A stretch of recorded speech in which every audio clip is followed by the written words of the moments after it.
آپ کے جو رہنما ہیں ان کے ساتھ کچھ کی تو ظاہر ہے باقاعدہ طور پر ویڈیوز بھی سامنے آئیں، مگر پھر یہ کنفیوژن پھیل گئی کہ پارٹی کو بھی کس کس پر بھروسہ نہیں ہے۔ شہباز گل صاحب نے جو نام شیئر کر دیا، انہوں نے کہا کہ میں سینئر ممبران نے بھی مجھے یہ انفارمیشن کنفرم کی ہے، اس میں زین قریشی صاحب کا بھی نام لے دیا، ریاض فتیانہ صاحب کا اور دیگر کا۔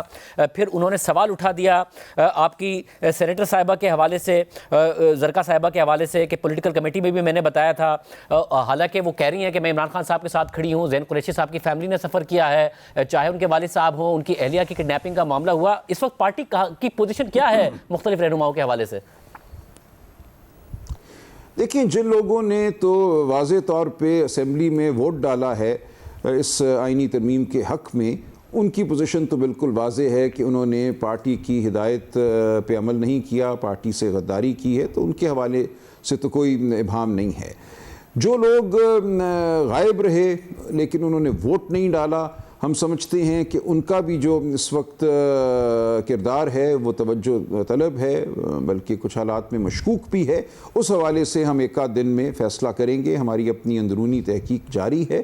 ہم سمجھتے ہیں کہ جن لوگوں نے رابطہ ہم سے منقطع کیا، ہمارے لوگ متعین تھے تمام ایم این ایز سینیٹرز سے رابطہ کرنے کے لیے، اور رابطہ منقطع کرنے کے بعد اچانک ویڈیوز جاری کر دیں، تو ان سے سوال کیا جائے گا کہ آپ ہم سے رابطے میں نہیں تھے، پھر یہ ویڈیوز کیسے آ گئیں، پہلے آپ کو کیوں رسائی حاصل نہیں تھی کسی فون تک۔ تو یہ تمام معاملات توجہ طلب ہیں، لیکن یہ غیر اہم ہے۔ دیکھیے، اب ایک واقعہ، ایک ثانیہ ہونا تھا، وہ ہو گیا۔ میں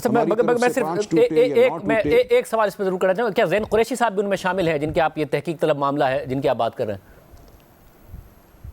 جی بالکل، وہ بھی شامل۔ ساتھ میں مجھے یہ بھی بتائیے گا، اب آگے آپ کا کیا لاہ عمل ہوگا، کیونکہ جو کمیٹی کے نام ہیں اس کی طرف بھی تحریک انصاف جاری ہے، اس میں بھی آپ نام دیں گے، کیا آپ ابھی بھی بھرپور کوشش کریں گے کہ جے یو آئی سے بات کی جائے، اگر ایم کیو ایم اتحادی ان سے بات کی جائے، ان کمیٹیوں میں بھی ایک سیاسی عمل کے ذریعے، ڈائلاگ کے ذریعے کوشش کی جائے؟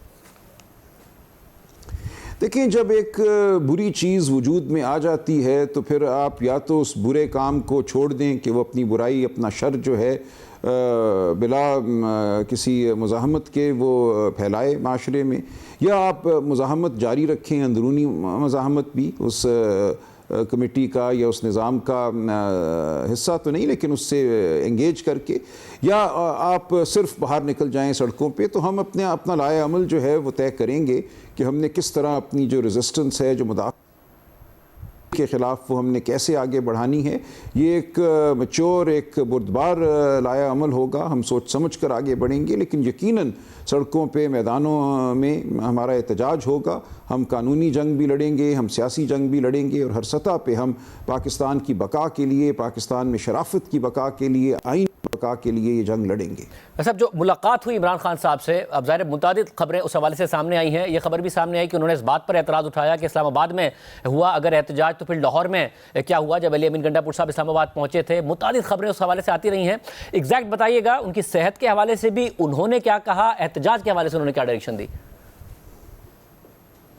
دیکھیں، احتجاج کے حوالے سے کوئی جو ہوا لاہور میں یا اسلام آباد میں کوئی تفصیلی بات نہیں ہوئی۔ عمران خان صاحب کا دنیا سے رابطہ منقطع تھا 3 اکتوبر کے بعد سے۔ جب ہم انہیں ملے ہیں تو یہ پہلی ان کی گفتگو تھی، انہیں کسی بات کا علم نہیں تھا، ان کو نہ اخبارات دیے جا رہے ہیں، نہ ٹی وی دیا جا رہا ہے، جو کہ ان کا حق ہے، فیصلے موجود ہیں عدالتوں کے، جیل مینول ہے۔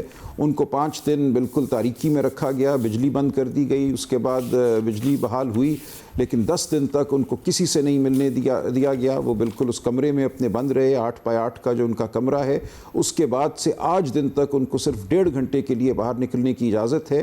وہ ایکسرسائز نہیں کر سکتے، ایک سائیکل باہر موجود ہے لیکن ان کو اجازت نہیں کہ اس کو استعمال کریں۔ وہ کوریڈور میں صرف پھر سکتے ہیں 1.5 گھنٹہ، ان کو باہر سامنے جو جیل میں جو میدان ہے اس میں جانے کی بھی اجازت نہیں ہے۔ یہ ہر طرح سے ہمارے آئین، قانون، جیل مینول کی خلاف ورزی ہے، جو بین الاقوامی حقوق ہیں قیدیوں کے، اس کی خلاف ورزی ہے۔ یہ ٹارچر کے زمرے میں آتا ہے، تشدد کے زمرے میں آتا ہے، ذہنی اذیت ان کو دی جا رہی ہے۔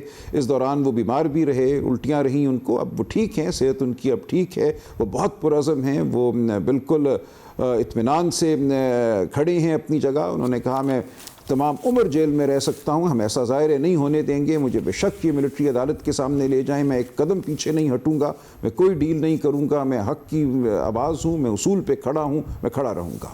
کیا انہوں نے کسی ناراضی کا اظہار کیا حکمت عملی کے حوالے سے؟ وہ غلط ہیں۔ انہوں نے کسی ناراضی کا اظہار کیا؟ دیکھیے بہت مختصر بات ہوئی، یہ 45 منٹ کی ملاقات تھی، اس میں 15 منٹ تو ان کی صحت کے حوالے سے جو ان کے حالات ہیں اس حوالے سے ہوئے، باقی 30 منٹ کی گفتگو ہوئی، اس میں اور بہت سی باتیں تھیں۔ آگے کیا ہوگا یہ بات آپ کے سامنے جلد آ جائے گی۔ ظاہر ہے کہ احتجاج ہمارے رائے عمل کا ایک کلیدی حصہ ہوگا۔ ان کے کھانے پینے کے حوالے سے بہت زیادہ معاملات تھے، تو پھر جو اڈیالہ جو سینٹرل جیل راولپنڈی ہے اس کی طرف سے جو ایک پریس ریلیز آئی، ناشتہ، دوپہر کا کھانا، شام کا کھانا، جو معاملات اس کو آپ ریجیکٹ کر رہے ہیں یا کھانا پینا ٹھیک ہے عمران خان صاحب کا؟ جیسا کچھ کہ گھر سے کچھ نہیں آ رہا ان کو، جو جیل گھر سے کچھ نہیں آ رہا، جو جیل کا کھانا ہوتا ہے وہی ان کو مل رہا ہے، اس کے علاوہ کچھ نہیں مل رہا۔ 5 دن جب بجلی بند تھی تو انتہائی ان کو بری قسم کا کھانا ملا جس سے وہ الٹیاں کرتے رہے، لیکن اب ان کو جو جیل کا عمومی کھانا ہے وہ مل رہا ہے اور ان کی صحت ٹھیک ہے۔